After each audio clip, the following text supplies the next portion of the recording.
I feel unhappy and unsafe. I feel sad and scared. I feel like a homeless kid hunting for a place to shelter.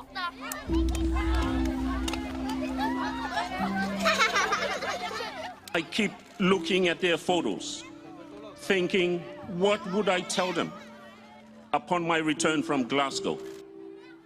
Climate change means my home island is sinking and I will not have a home in the future.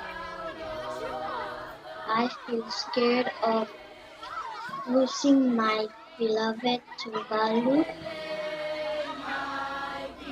The children of the 11,000 Pacific Islanders express their fears to us, for they are the first nation to face total annihilation due to the climate crisis. We're talking in a matter of decades that entire community and society could be wiped out from the face of the earth. But we're not talking decades. Already cyclones and spring tides flood the islands. Homes, crops, water supplies destroyed. Tuvalu will become unlivable long before it goes under. We are looking at life and death. If our countries are submerged, there is nowhere to go. The world is not helping us. It doesn't recognize us, and therefore we have to come up with our own proposed solution. Tuvalu, just the start of the story of the century. More than 1 billion people could be forced from their land in the next 30 years due to our kamikaze lifestyles. If we can't save Tuvalu, what happens for the tsunami of the displaced that is coming? And so here in New York, Tuvalu's team is forming a plan that could be the blueprint for the future of humanity. It's not only a moral obligation, it's something that is necessary if we are to reinvent ourselves amidst the climate crisis. The purpose of today is to bring together the international community to understand and start that process of commitment. We are not going to let you fade away as a country, as a nation, amidst the climate crisis. As leaders gathered for the UN General Assembly this autumn, Tuvalu unveiled to the world their Rising Nations initiative. What they're talking about has never been done before, moving not just the people, but a nation, a culture, a government, and negotiating an entirely new Tuvalu somewhere else, all because of the climate crisis. When ultimately we are forced to relocate our nation, we do not seek to be a burden on others, but equally, natural justice dictates that we are not caught up with a wasteland. The existential threat we face is not our making, but it will remake us.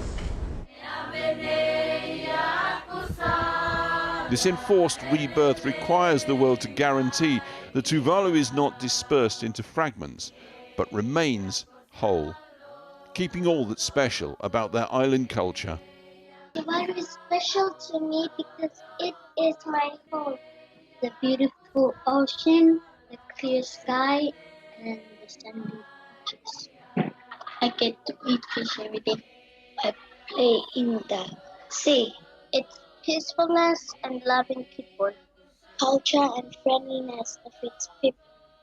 For many, Noah's Ark is just a story, but for these children, 2 by 2 may become their reality even before they reach adulthood. They need not just their friendly partners gathered here, but the entire international community to help them and their neighbours, Kiribati and the Marshall Islands, to sail to safety as entire nations. And to think that where we are now and we're having to have this conversation, it does make you wonder, okay, what will it take to actually get the wake-up call so that all countries step forward? This is, a human drama playing out silently, out of sight, on the other side of the world. It may begin as a distant problem, but it's coming home to all of us very, very quickly. A message again repeated in Egypt, at the COP climate summit last week.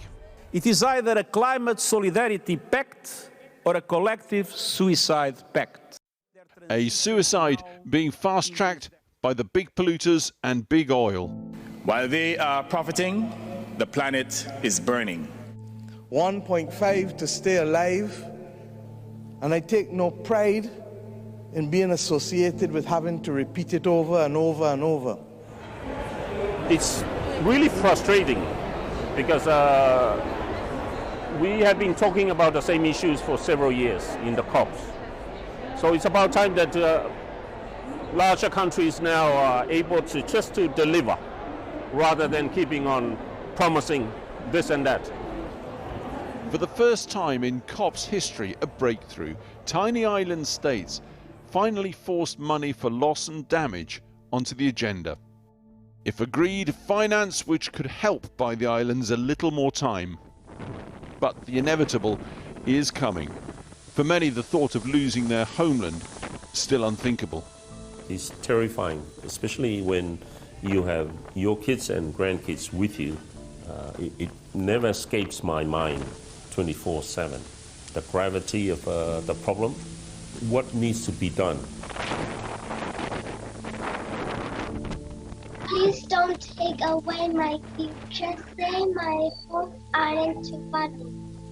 We are suffering and we need your help. Please save me, save Tuvalu, to save the world. Leaders, please act now before it's too late to save the place I called home.